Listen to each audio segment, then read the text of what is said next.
जब आप Android studio open करते हैं तो आपके सामने एक विंडो अपीयर होती है जिस पर आपको मुख्तलिफ कंपोनेंट नज़र आ रहे होते हैं। अगर आप बिगनर हैं तो घबराना बिल्कुल भी नहीं। आज की वीडियो में मैं आपको इन तमाम कंपोनेंट के बारे में बताऊंगी। मैं हूं आसमा और आज की वीडियो में हम एंड्रॉयड स्टूडियो के इंटरफेस के बारे में बात करेंगे। आप जब न्यू प्रोजेक्ट स्टार्ट करते हैं या अपना एंड्रॉयड स्टूडियो ओपन करते हैं तो आपके सामने एक विंडो अपीयर होती है। इस विंडो में आपको मुख्तलिफ एरिया में मुख्तलिफ कंपोनेंट नज़र आ रहे होते हैं। अब अगर न्यू है और इन कंपोनेंट के बारे में नहीं जानते तो आज की वीडियो में मैं इन कंपोनेंट को एक्सप्लेन करूँगी। तो चलिए ओपन करते हैं अपना एंड्रॉयड स्टूडियो। सबसे टॉप पर हमें ये मेन्यू बार नज़र आती है। जैसे कि बाकी जितने भी सॉफ्टवेयर हमारे पास आते हैं उनमें तमाम में हमारे पास ये मेन्यू बार्स होती हैं जिसमें फ़ाइल, एडिट, व्यू, नेविगेशन वगैरह वगैरह वगैरह आपको मुख्तलिफ मेन्यूज़ जो हैं वो यहाँ पे अवेलेबल होते हैं। यानी ये सॉफ्टवेयर जो भी काम करता है वो तमाम के तमाम काम इस मेन्यू बार के अंदर अवेलेबल होते हैं। फाइल में जब आप जाते हैं तो आपके पास न्यू प्रोजेक्ट है, इंपोर्ट प्रोजेक्ट है, ओपन है तो आप ओपन करना चाहते हैं अगर आप किसी प्रोजेक्ट को। इसी तरह सेटिंग और इसके अलावा और बहुत सारी ऑप्शन जो हैं वो यहाँ पे अवेलेबल होती हैं। इसी तरह अगर आप एडिट में जाते हैं तो वहाँ पे आपको कॉपी पेस्ट कट की फैसिलिटी मिलती है और डिफरेंट तरह की फैसिलिटी यहाँ से मिलती है। इसी तरह व्यू, रन, टूल्स और मुख्तलिफ यहाँ पे मुख्तलिफ आपको जो है मेन्यूज़ वो अवेलेबल होते हैं। यानी एंड्रॉयड स्टूडियो का ये एक मेन्यू बार है। मेन्यू बार के नीचे आपको दो बार्स नज़र आ रही हैं। आपकी जो राइट साइड होगा वहाँ पे आपको ये टूल बार नज़र आ रही है जिस पे आपको डिफरेंट टूल्स की क्विक एक्सेस जो है वो अवेलेबल होती है। यानी अगर आप अपनी एप्लीकेशन को रन करना चाहते हैं तो आप यहाँ से सिंपली रन का बटन प्रेस करके अपनी एप्लीकेशन को रन कर सकते हैं। इसके अलावा ये ऑप्शन आपको मेन्यू बार में भी मिलेगी। फॉर एग्जांपल आपको मेन्यूज़ में से पहले रन के मेन्यू को सिलेक्ट करना पड़ेगा और फिर यहाँ से एप्लीकेशन को रन करना पड़ेगा।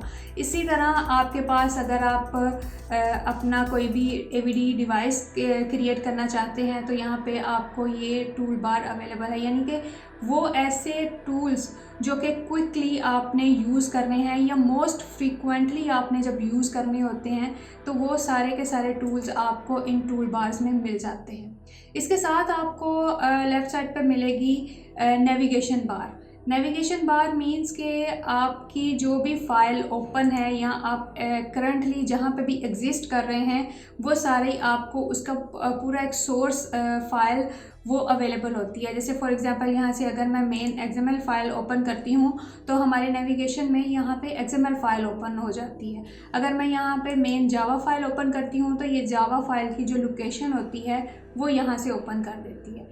यानी कि यहाँ पे वो नेविगेट करती है जिस भी फाइल में आप करंटली अवेलेबल हो, राइट। एंड्रॉयड स्टूडियो की आईडी की इतराफ़ में या आउटसाइड में आपको इसके तीनों इतराफ़ में ये एक बार नज़र आएगी जिसको टूल विंडो बार कहा जाता है। इस टूल विंडो बार में हमें मल्टीपल ऑप्शन जो हैं वो मिलते हैं। इन ऑप्शंस को हम देख लेते हैं कि ये क्या होते हैं।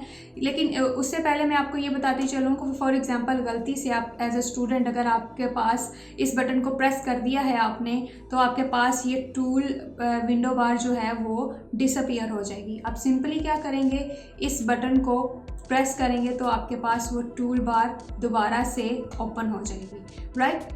इस टूल विंडो बार में आपको मुख्तलिफ बटन्स मिलेंगे जो कि आपको क्विक एक्सेस प्रोवाइड करेंगे किसी भी काम को करने के लिए। और ये बटन आपके क्लिक पे एक्सपैंड हो जाएंगे। यानी आप जब जिस बटन में क्लिक करेंगे वो आपका बटन जो है वो एक्सपैंड करके आपको मुख्तलिफ ऑप्शन जो हैं उनकी एक्सेस आपको दे देगा। सबसे पहले जो आपके पास एक प्रोजेक्ट का बटन है वो अवेलेबल होता है। इस प्रोजेक्ट के बटन को समटाइम ऐसे होता है कि स्टूडेंट क्या करते हैं, उनसे गलती से ये बटन प्रेस हो जाता है और वो डिसअपीयर हो जाती है। और अगर वो यहाँ से इस टूल बार को भी डिसअपीयर कर दे तो उनके पास बिल्कुल ही प्रोजेक्ट का जो एक कह लेंगे ओपन करने के लिए एक एक्सेस होती है वो डिसअपीयर हो जाती है। तो आप जस्ट इस पर क्लिक करें एंड देन प्रोजेक्ट पर क्लिक करें। प्रोजेक्ट में आपके पास तमाम फाइल्स जो होती हैं, जो भी आपके प्रोजेक्ट के रिलेटेड फाइल्स हैं, फॉर एग्जांपल आपकी मैनिफेस्ट फाइल, आपकी जावा फाइल, आपकी रिसोर्स फाइल और ग्रेडल स्क्रिप्ट, जितनी आपकी इस एप्लीकेशन जो आप एप्लीकेशन क्रिएट करने जा रहे हो उसकी जितनी भी इसेंशियल फाइल्स हैं वो सारी की सारी आपकी प्रोजेक्ट बटन के अंदर होती हैं। आप इसको क्लिक करके एक्सपेंड और इसको ख़त्म कर सकते हो। प्रोजेक्ट बटन के बाद आपके पास आ जाता है रिसोर्स मैनेजर।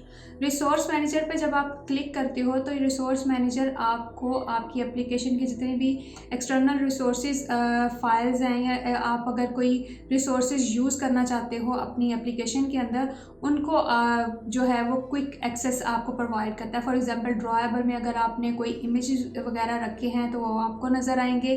अगर आपने कलर में कोई कलर चूज़ किया हुआ है, आपका कोई भी फेवरेट कलर है, या आपकी ऐप में अगर आपने कोई कलर यूज़ करना है तो वहाँ पे आपको ये कलर जो है वो नज़र आएगा।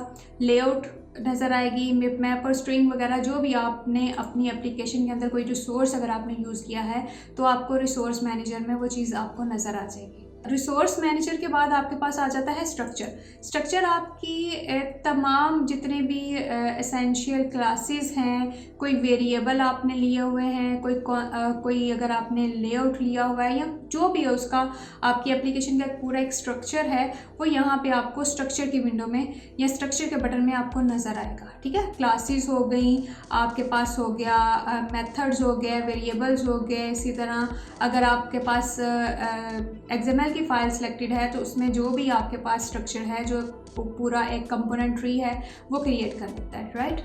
अच्छा, स्ट्रक्चर के नीचे हमारे पास आ जाता है फेवरेट्स।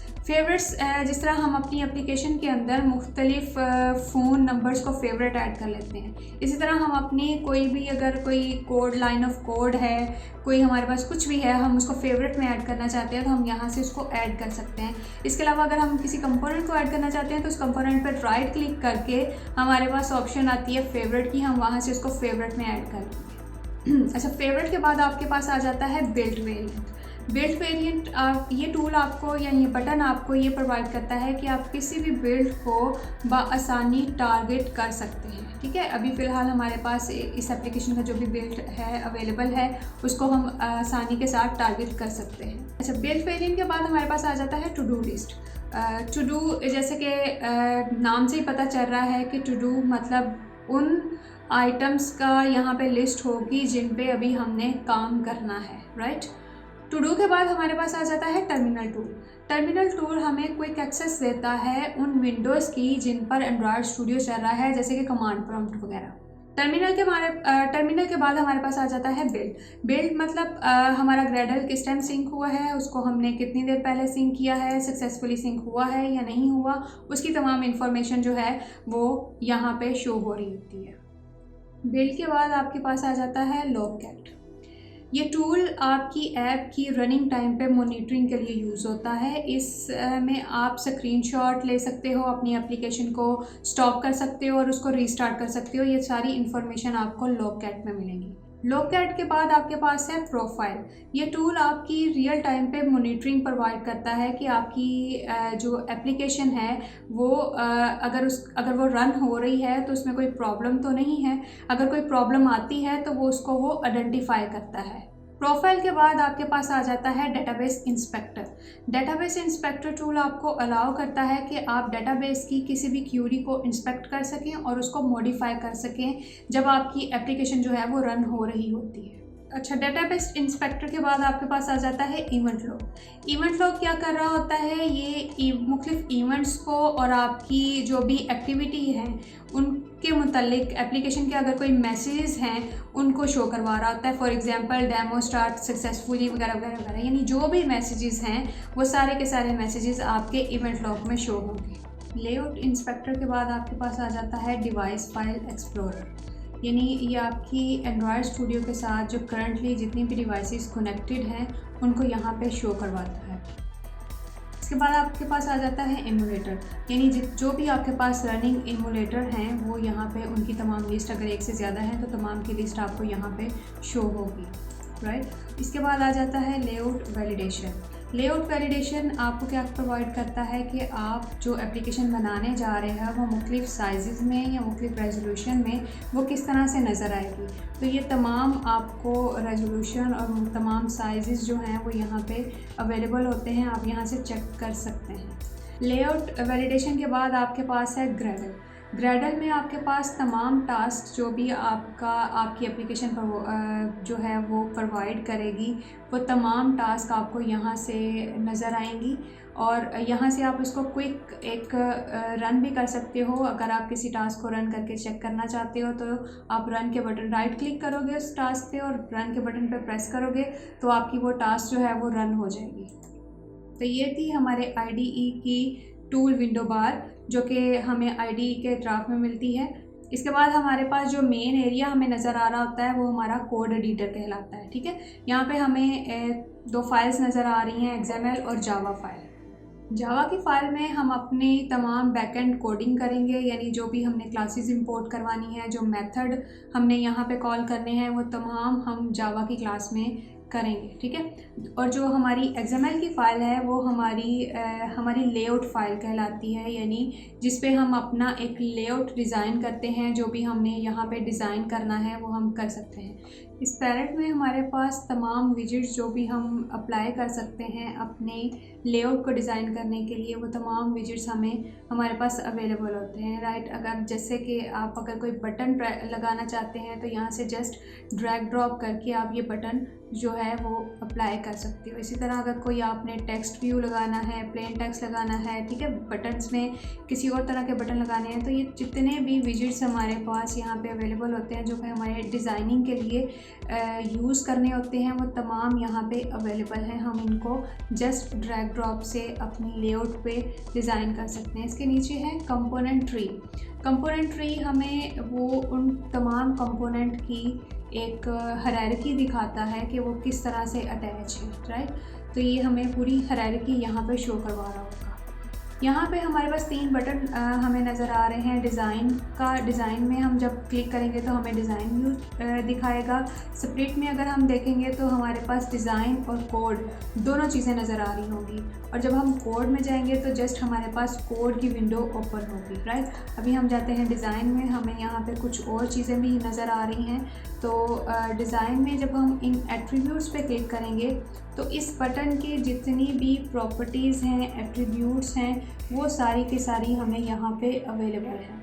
हम जिन भी प्रॉपर्टीज़ को, जिन भी एट्रीब्यूट्स को चेंज करना चाहते हैं, हम यहाँ से इस लिस्ट में से चेंज कर सकते हैं। राइट, इसको हम जब मिनिमाइज़ करेंगे तो ये हमारा डिसअपीयर हो जाएगा। यहाँ पे ऊपर हमें कुछ चीज़ें नज़र आ रही हैं। यहाँ पे जब हम इस ब्लू बटन पे क्लिक करते हैं तो ये हमें ये दिखाता है कि ये आपने डिज़ाइन जस्ट ओपन करना है या ब्लू प्रिंट भी ओपन करना है, या डिज़ाइन और ब्लू प्रिंट जो है वो दोनों ओपन करना है। ये जो आपको पास ये एक डमी मोबाइल सा नज़र आ रहा है, ये हमारे पास डिज़ाइन है और ये इसका ब्लू प्रिंट है। राइट, यहाँ से हम अपनी मतलब उस मोबाइल फ़ोन को मुख्तलिफ़ तरह से चेक कर सकते हैं। फॉर एग्ज़ाम्पल ये अभी पोर्ट्रेट पे है, हम लैंडस्केप पे भी इसको करके चेक कर सकते हैं कि ये अगर हम लैंडस्केप पे करेंगे तो ये हमारा डिज़ाइन किस तरह से नज़र आएगा। ठीक है, इसी तरह और मुख्तलिफ़ ऑप्शन जो हैं जिनको हम टाइम टू टाइम यूज़ करते रहेंगे। इसके बाद आ जाता है हमारे ये वाली ऑप्शन पिक्सल की। इसके अंदर हमारे पास जितनी भी रेजोल्यूशन है, जितनी भी स्क्रीन साइज़ अवेलेबल हैं टैब के लिए, मुख्तलिफ़ वेयर्स के लिए, टीवी के लिए, या और जितनी भी डिवाइसेस हैं, इनके सारे साइज़ और रेजोल्यूशन अवेलेबल होंगी। हम जिस भी रेजोल्यूशन पे अपने मोबाइल फ़ोन को चेक करना चाहेंगे हम कर सकते हैं। ठीक है, ये हमारा API लेवल है, ये ऑटोमेटिकली इसको चेक कर देता है। इसके अलावा हम इसको चेंज भी कर सकते हैं। API लेवल के बाद हमारे पास ये आ जाता है थीम। यहाँ से हम अपनी एप्लीकेशन का जो है वो थीम जो है वो चेंज कर सकते हैं। फॉर एग्जांपल यहाँ से अगर हम मोर थीम पे जाएं तो यहाँ पे हमारे पास ये थीम्स अवेलेबल हैं। जो भी थीम हम यहाँ से सिलेक्ट करना चाहते हैं हम उसको सिलेक्ट करके ओके करेंगे तो ये हमारा थीम जो है वो सिलेक्ट हो जाएगा। इसके बाद आ जाता है डिफ़ॉल्ट। अगर आपने कोई लैंग्वेज वगैरह चेंज करनी है तो आप यहाँ से उसको चेंज कर सकते हो। राइट, इसके नीचे हमारे पास एक और छोटी सी टूल बार नज़र आ रही है। इस टूल बार में हमारे पास शो ऑल कंस्ट्रेंट, जैसे हमने कंस्ट्रेंट लेआउट ली हुई है तो यहाँ पे हमें वो तमाम कंस्ट्रेंट को, या हमने अगर किसी को मर्ज करना है तो ये चीज़ें हमारे पास यहाँ से अवेलेबल होती हैं। ये जो है वो enable auto connection to parent, अगर हमने किसी के साथ उसको कनेक्ट किया हुआ है तो वो उसके साथ ऑटो कनेक्शन जो है वो क्रिएट कर देगा। राइट, ये हमारे पास 0 DPI यानी उसका मार्जिन अगर हम सेट करना चाहते हैं तो ये हम डिफ़ॉल्ट मार्जिन हमारे पास अवेलेबल नहीं है। यहाँ से अगर हम इसका मार्जिन जो है वो चेंज करते हैं तो ये मार्जिन यहाँ से चेंज हो जाएगा। ठीक है, यहाँ से टॉप बॉटम राइट लेफ़्ट सारा मार्जिन जो है वो चेंज हो जाएगा।